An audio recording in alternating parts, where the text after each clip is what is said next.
in Spokane, Washington for the final episode of Traverse Talks Season 2. And I'm Sueann Ramella with Greg Mills, McKayla Fox, our producers, our audio engineers. And, you know, this podcast is really only existing because of the two of you. Why did you want to keep it going? Probably, I would say, for the same reason that we wanted to start it. I guess it was twofold. We work in public broadcasting, and our audience is, dare I say, not young. In general, you know. For the traditional, right, for the radio and the TV land. Yeah, and I think, you know, we're seeing even a difficult transition, and have been for several years, even with traditional and commercial radio sources and television as well, trying to find a way to make our products something that works in digital platforms and is distributed in non-traditional ways. And I would say that that's really probably at the heart of the very reason that McKayla and I wanted to pursue this, is because it's a thing. You know, podcasts are a thing, and they have been a thing for quite some time. So, you know, short story long, I think that is at the heart of probably why we wanted to, because we need to move forward and we need to start thinking about distributing our thoughts and our creative endeavors in ways that are not over terrestrial radio or cable or even terrestrial TV.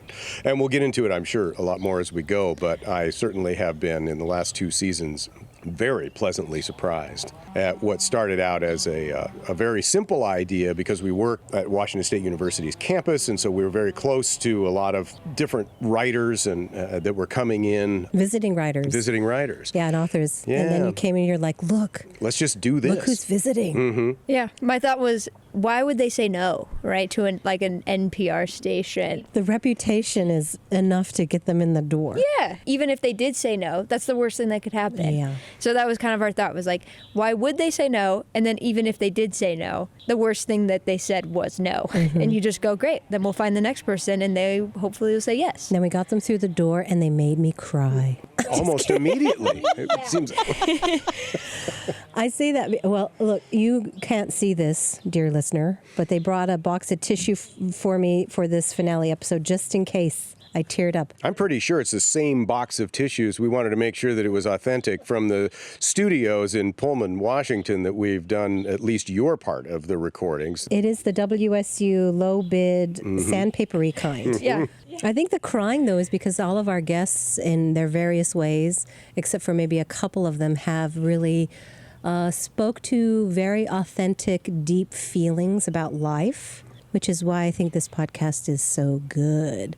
People open up and share their life experiences, and some of those are pretty difficult. Which, I guess, to start the series, right, we had Rika Aoki, who you just had a connection with. I mean, the first season was all about your mother, and we didn't know it was going to be a crying season until Rika came on. And Rika came on, and it was like, you brought okay. You brought it in an Asian American. Yeah. And it doesn't matter if she was Japanese, it's just that she's Asian American. And I was like, my mom. And she was like, my mom too. The pain is real, but it's not, okay, just so you know, even though I complain and the pain is real and the tears are real, there's just this, it's really deep love with your Asian mother, because whether or not we want to believe it, the sacrifices they made to come to this country and give you this opportunity and remind you that they sacrificed Yep. is so deep. So, like, I'm hearing her story and I felt it. And I emailed Rika afterwards, and we talked about recipes, and we talked about, you know, wouldn't it be nice if we were closer, we could meet up. There are just some people you meet in work that you want to maybe become friends with after. Yeah. Rika was great in discussing parts of identity. What part of the interview were you guys struck by?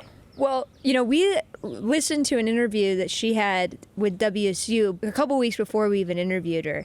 And it was the first time we listened to that poem that she reads. She doesn't actually read in the episode. It's a bonus extra if you want to see it on our YouTube channel. Mm-hmm. That poem spoke to anybody. To be accepted. And do I reflect well on my family in the way that, you know, you'd be proud of me, sort of thing. Yeah. And she certainly had more tumult in her growing up life than I have. But I can still relate to that poem. Yeah. I guess that's why it was so touching, I thought. Yeah. And I think with Becky Alberti and Scott Leadingham's, that kind of connection of how you present yourself to the world and how people react to that, like presenting. You know, she in that poem was more considered about her grandma and, you know, did she make her grandma proud? Where like Becky, she wrote as a quote unquote cis person and then came out so late after these books came out. It was like a backlash where maybe Rika didn't have to deal with that since she presented herself so much earlier. The exploration, yeah. So Albertali's exploration was happening in front of an audience. Yeah. While Rika had her transformation not so public. Exactly. And was kind of just like, here I am, this is who I am, you can like it or not like it. Right. Where I think Becky had to deal with, I've already been successful, but now I'm going to come out as bisexual. And they see it as a marketing ploy. Exactly. And kind of, you know, oh, this is just to sell your books. But I thought it was so interesting in her interview with Scott that she was writing about herself. Subconsciously. Right. Yeah. And how your brain can be sending you messages or your instincts and you keep ignoring it. Right. You got a list there on your leg, Greg. What's on your list? I guess Jennifer Griffin is the one that I have written down next. Jennifer Griffin, the dyslexia. She's not a dyslexia expert. Her title is something different. She's a speech pathologist. Her emphasis is dyslexia. Okay, and you have to explain how we got her as a guest. Basically, after I graduated college and I got into the real world, I felt like there were certain situations where I started to learn about dyslexia and kind of more dived into it. And I was like, this seems like maybe this is something that was like part of my life. And so I would talk with Greg and one of our other coworkers, Matt, all the time about it. Their favorite thing to do is whenever we would have scripts or anything, they would love for me to read them aloud. Big brothers. Exactly. Exactly. Right. Because and I make fun of them for everything as well. So I think they call it bullying in HR, but yeah. But so whenever there was a script or something, they would always make me read it aloud just because they thought it was hilarious, whatever words I could come up with. And so I started researching dyslexia, and then it kind of became this thing of like, okay, but I already graduated college. I have a job. Who cares if I'm labeled dyslexic or not? And then there was an article in this Pullman newsletter about this dyslexia center called the Summit Dyslexia Center, which is where Jennifer Griffin works. And so when we had this opportunity of this podcast, I was like, Greg, I think we should get this lady on in a way of not having to pay copay.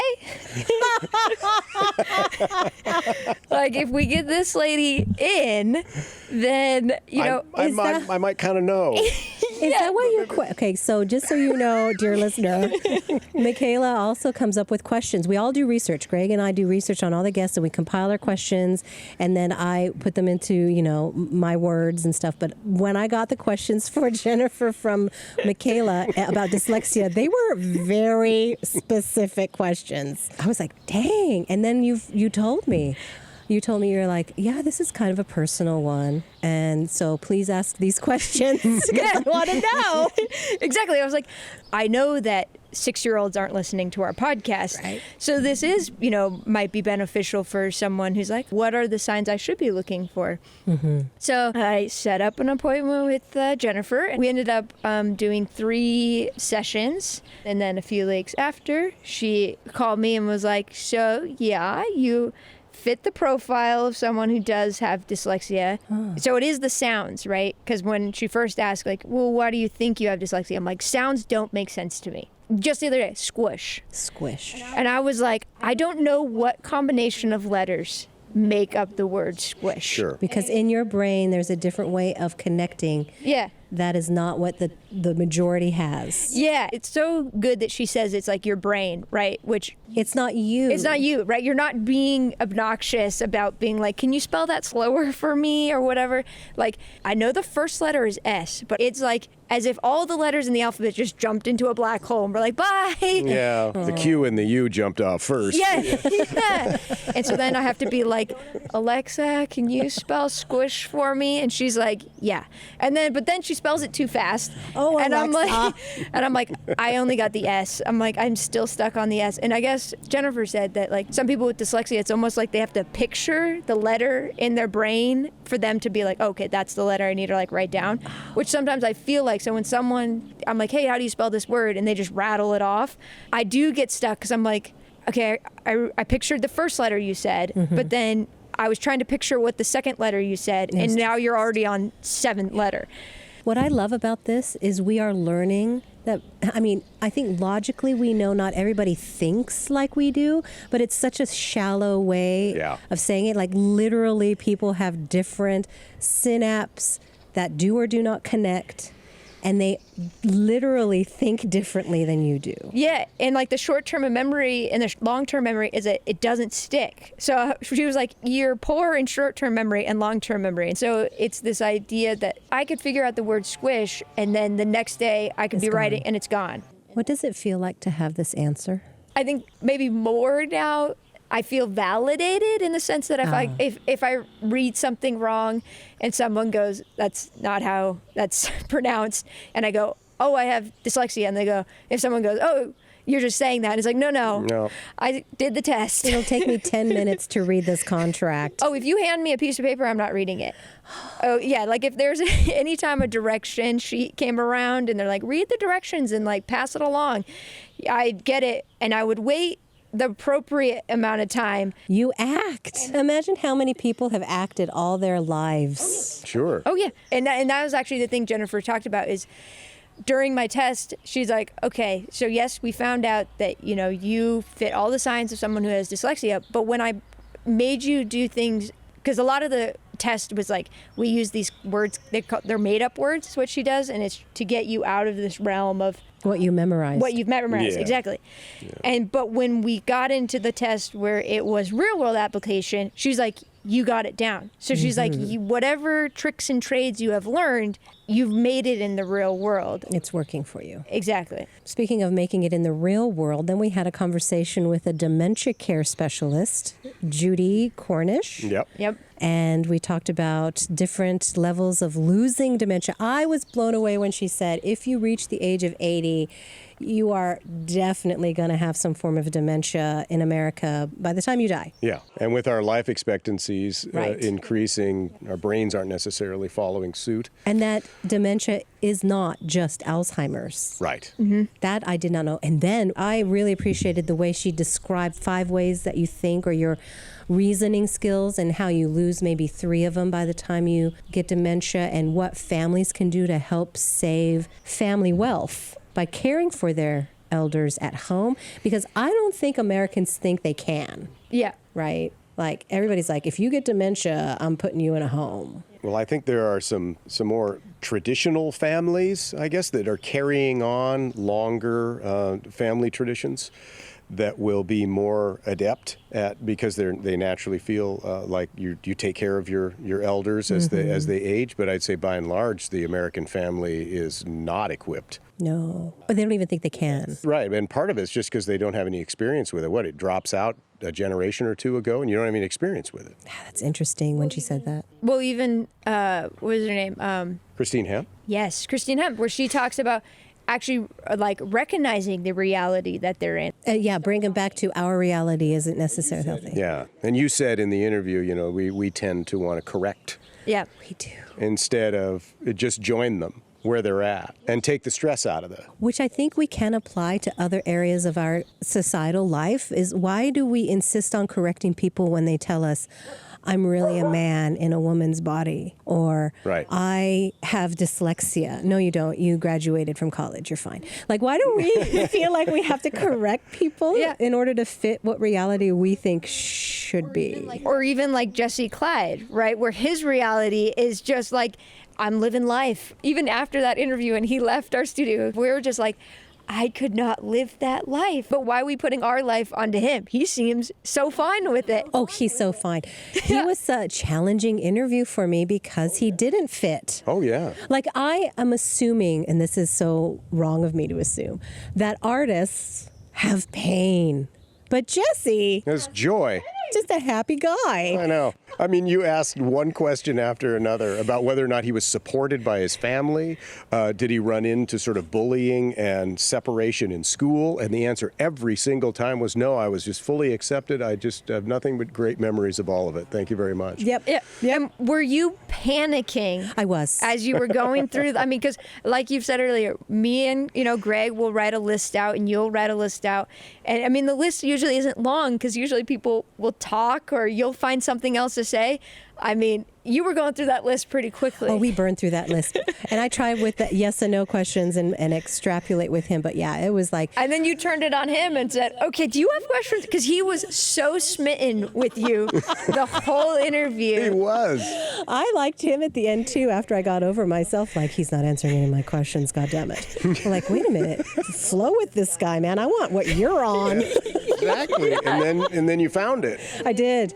And then we had fun chatting. And when he asked me, what is it about my mother's painting? We have the tissues next to you. Yeah, I know. I'm going to try my best. But I was like, wow, Jesse, way to go. And I honestly would like to hang. He lives in Moscow, so I would really like to hang out with him because I find his way of looking at the world intriguing and I want to know more because it seems peaceful. Yeah. And he's on to something. Right. When he talked about how like you were like, oh well, sometimes people paint and it's like pain and people don't want to confront that, and he's like, well, that's just a part of you, or that's like it's a fleeting part of you. That's right. And like again, it's kind of the dyslexia. It's a part, but it's not like who you are. And it can be something separate, and you can kind of like find that divide that it's my brain, it's not me. Yes. And it's kind of him with like. It's that pain in that moment, but it's not who you are. It doesn't define you. Yeah, I thought that part was like really just, insanely interesting. I did too. That interview, in the end, especially the edited end, surprised the heck out of me because it wound up being just this really fantastic, just got off the freeway and had a conversation that didn't. Every one of the conversations had its own individual flavor to it, and a ride, sometimes bumpy, sometimes not, between you and the person you were talking with. But that one was a real side road, and it was cool because of that, I thought. It was, and I learned a lot.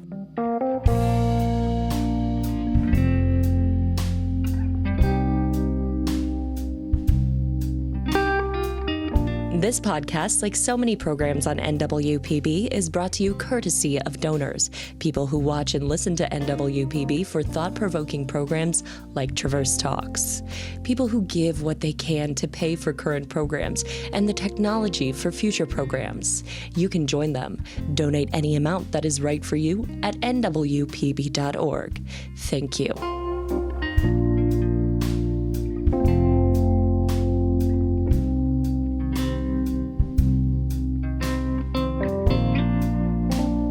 Jesse's lifestyle, the artist, was inspiring to me because he doesn't need a lot. Yeah. And I have grown up needing a lot. And now I'm faced with this change. But even with talking to a lot of our guests on the podcast, just different ways of living and being, it's you really don't need a lot. But I think it brought up, and we've discovered it in many of the different guests that we've had, that it does get us to these places where we're really thinking about some things that we hadn't before, or in our own lives. Yeah. In our own lives. I mean, I don't know how many times we talked about relationship stuff, and I know we talked about Christine Hemp briefly. Another chief part of her interview was about a relationship that she had that was toxic with somebody that she saw as a real kindred spirit. Yeah. And that one just stuck with me in so on so many levels, because I could just look back and go pieces and parts of it, and not everything was so toxic that I had to just leave it completely in the dust or whatever. But just different relationships with people where you realize that it wasn't quite what it seemed. And she had a really, I don't know if it was an artsy way of looking at it. It was kind of a whole way of looking at it, I thought, the way that she solved those problems, kind of worked her way through realizing that she was in a toxic relationship and an emotionally abusive one. and she got out. Yeah. Not everybody gets out, amazing. or you don't get out with so big a scar that you're as hurt as the person who was, that you were dealing with. It was, as she said, definitely a person with deep hurt. That she thought was her perfect match kind of thing. And I guess, along the lines of so many people that we talk to and about so many different things that you talk to, it feels like we did, because we had these headphones on and we're listening to them, right? Yeah. Editing them and finishing them. But so many perspectives and so many solutions to problems, especially with relationships. And that one really hit me. It's like, gosh, I know somebody who was in one of those. Wait a minute, that's kind of sort of, at least in a sideswipe sort of way, kind of like a relationship I had. And what did she say? She felt that she was living a lie because the outward presence of the relationship was perfect, but when they went home and closed the door, it was a Jekyll Hyde kind of a thing, and she did not like living a lie. Yeah. And I really applaud her upbringing. Sounds like her family was really helpful for her in knowing and her true north, knowing where her feelings were, because I think especially for a lot of women, we are really good at ignoring our true north and instincts because we want to please or we want or visualize the way it should be, and we think we can make it that way. Yeah. The speaking of relationships, I also think that Sandy Williams also really talked about that as well, right? The relationship from, living as a Black woman in Spokane, and just like as a white person who's just moved up Spokane, there's this thing of I can walk into any of these kind of stores and not really feel any kind of thing, right? Because everyone there is white. But she views this town as home, yet she walks into everyday life in feeling like she's still an outsider. And yet I've lived here, a month and a half or whatever. And you blend. And I can blend. Mm-hmm. Exactly. I really appreciated that point she made, because it made me realize that growing up, especially on an Air Force base in Tacoma, there were a lot of kids that looked like me and a lot of moms that looked like my mom. Yeah. And it felt good. And then when we moved to Puyallup, because it had a higher school district, I realized I didn't fit in so well. Even though I blend, it was different. It wasn't quite the same. People didn't get me anymore, but that's okay. You learn. It makes me a stronger person. Right, and Sandy said a lot of that too, about the strength, but also a lot about being exhausted by it. And going home and finally relaxing and closing her door and just being herself. Yeah, your whole life has a degree of exhaustion that just never goes away. Because it's work. Yeah. Because you're always kind of assessing situations and choosing words. When I have a feeling when you're with your people, I don't want people to think I'm being divisive when I say this, but I think you get what I mean when you have your friends, your inner circle, and you can say the craziest shit, and it could be funny, right, and they roll with you, but you cannot do that with everybody. No, like when you asked her, where is it safe for you to be Black in Spokane, and she's like, my house. You just reminded me of something I talked with my mom about. Because we can't get through this interview without me mentioning my mom. Of course, we were hoping. This podcast is essentially about your mom. I know, it really should have been called Ramella's Mom. Ramella's Mom. But I'm glad we're sticking with Traverse Talks, because then we can just sort of keep it as an underlying theme and not have to. And there is no danger of her ever hearing these conversations. She doesn't even know what email is. All right. Okay, so she said to me, my mother is very conservative. So like her version of Korean, culture, and married to a military man, and just they're conservative and religious. But I was so happy to hear her say this story. When she goes shopping, she always looks for the youngest cashier. Boy or girl, white or brown or black, young one. Because the young ones treat her nice, like she belongs there. The older ones, she said the older ones already know, how to treat people like me, but the younger ones, they haven't been taught yet. And I was so sad for her. Yeah. But then I said, but Mama, it's the young ones that you keep complaining about, that they're actively not othering people. Yeah, and I think we've talked about this after the podcast too, right? Of like, it seems like that group is really trying to make sure that we break the cycle. Yes. Whether it was in our own home or not, that you're breaking the cycle of what that generation before you did, and saying, I'm actively every day waking up going, I'm not going to do that. There's a lot more thinking internally, and I think there's more mixing of families. So you may have a cousin who is a person of color, or thank you, gays. You may have a family member who is outwardly gay, and you're like, oh, I still love you. So if you're different, but I can still love you, then can I still love other people who are different than me? I think all of that combined has made this younger generation more open. Like my daughter, she's grown up with, have you seen She-Ra, by the way? The new She-Ra is so inclusive. Body types, colors, relationships. I'm watching this and I'm like, oh my God. She-Ra is a lesbian? And then I was like, wait. And then we went through this whole show. To her, it doesn't fizz her. Right? That's just what you're speaking of, that after a while, you finally insist on changing enough that your generation does, or maybe it takes the next one. And then they're just like, yeah? Yeah. Who cares? Yay. Right. What I've noticed about all of our guests is how much internal thinking they have done about who I am, where I belong, why am I treated this way? Why do I treat people this way? Right.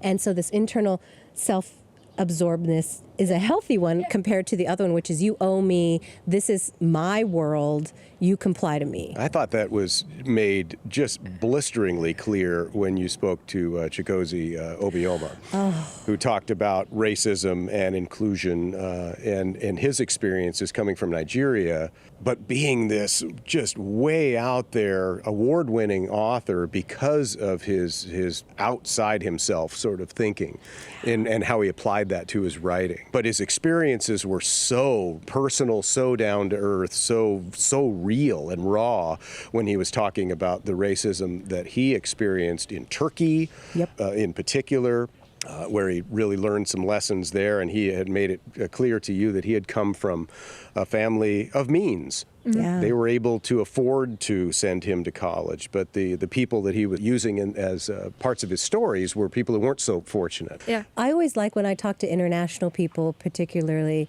to ask them about their American-raised children, because I am always so curious how their culture background and watching their American children grow up messes with the parents' minds. Because, Nigerian, you raise these children in America.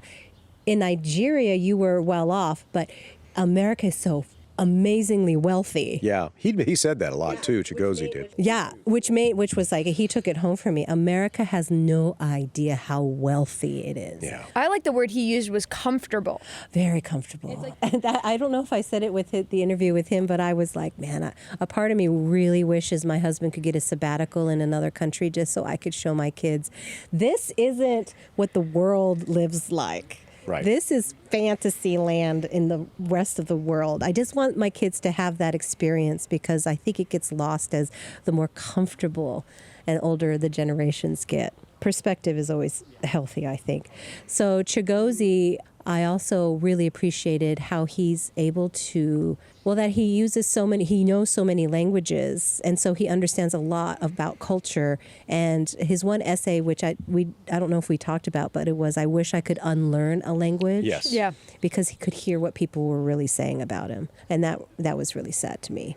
Yeah. Well, that kind of jumps into, I think, with Harold Scott. Mm-hmm. His idea about policing and community-based policing and knowing who people are and knowing who his neighbors are so he could better help them instead of arresting them. I feel bad thinking why that blew my mind. Well, I think it falls under, he's giving the examples that a lot of what the perceptions are, I guess, of what defunding the police are about. He's talking about making sure that you are training people so that they do know the people in their community and that they treat them with respect. And a lot of the things that have gotten away from the police departments and precincts around the country that don't have that kind of respect for the people in their community. And we've seen the obvious examples. I think there are examples of police who, they'll play basketball with the kids. They'll get to know the homeless and they know them by name. But those stories don't bubble up. And when there's times of real strife, those stories get forgotten. Right. Well, but a lot of it has to do with distribution of wealth, and it has to do with a great deal of poverty. It has to do with an incredible amount of mostly unrecognized systemic racism. The history history of why we have this style of policing, why they're armed. Exactly. Well, this is the other part of that conversation is human error. I really think we don't give enough grace for the fact that there's a lot of human error in what we do on every level of work, not just policing, but even in this conversation, we could go back and a fact checker would be like, actually, technically, that wasn't quite accurate. Right. So, yeah, this is an opinion podcast, people. You need to look up stuff for yourself to make sure we're being accurate. Send us an email after you download the podcast. Yeah. What else do we have? We have Josh Gortler and Esme Jimenez both immigrated to the United States, but in, well, I suppose similar but different ways. one papered and one unpapered. Is that what we say? Documented and undocumented? Yeah, for sure. So Josh Gortler escaped the Nazis with his family entirely intact, which is like amazing. Amazing. And they end up in Arizona, which is Jewish in Arizona, probably the only Jewish family in the whole place. And realized he was white when he got on a bus. Mm-hmm. He's an old enough gentleman to have experienced that kind of segregation. Yeah. And he was like, holy crap, I'm white. What I really liked about that episode is that we had Gigi Yellen, who is one of our co-workers. She came on and she said, talked about diversity. And so I think a lot of times when we talk about diversity, we are talking about skin color, but then there is this thing of there is diversity in religion. She came out. As Jewish, right? Which in The Office, we all knew she was Jewish, and it never really But her audience doesn't. Her audience doesn't. And the trepidation she felt about that. I mean, that tells you what humanity has done to the Jewish people. It's so intense that a woman in 2021 is hesitant to say on air she's Jewish. Yeah, that's something to think about. And then Esme Jimenez, her parents were hesitant for her to apply to be a dreamer. Yeah. They did not want her to be documented like that. There is a risk factor with that. And that's just, it's the thing that most Americans don't even have to deal with as they walk through life. Right. Again, my mother was telling me this story about coming to the States on the airplane in 1976. And the whole middle aisle of this jumbo jet was full of Korean or Korean American adoptee babies, still in their prams, so the whole middle aisle, and there's a few women taking care of them, right? And that whole plane ride was mostly full of children, and they all were being sent to America for a better life. Now, they did get their papers, and they were brought over through the church and Holt International and stuff, but just the fact that there are people who are sometimes throwing their children across the fence, hoping to God that their life is better than what they came from. Right. Oh my God, America. Such a big responsibility that they're so desperate that they'll break the law in order to get their kids here. That's pretty intense. Yeah. And a lot of your conversations, with so many of our guests were at times pretty intense. Yeah. We managed to hit on some sort of deep subjects. And you said when we started things off today, just in this conversation, how wonderful it was, how opened up people became during those conversations about their feelings, about their experiences, about their emotions, about your emotions, about your mother, all that. Which is, that I say that and we laugh, but it's one of my favorite parts about this season in particular, but this podcast is just how embedded in the conversation, you became and invested in it. Oh, thanks. You are to be commended. We really couldn't have done it without you as the host, I don't think, and had it moved forward so much. I think we moved forward really fast. I think it's you guys who made it move forward. No, that's great. I hope that and I think we feel like we are certainly a part of that, but you really need to have somebody who's having those conversations who gets that stuff out of them. Well, thanks, guys. I think that's a wrap. Yeah, wrap on season 2. Excellent. See you in season 3. Cheers. Cheers.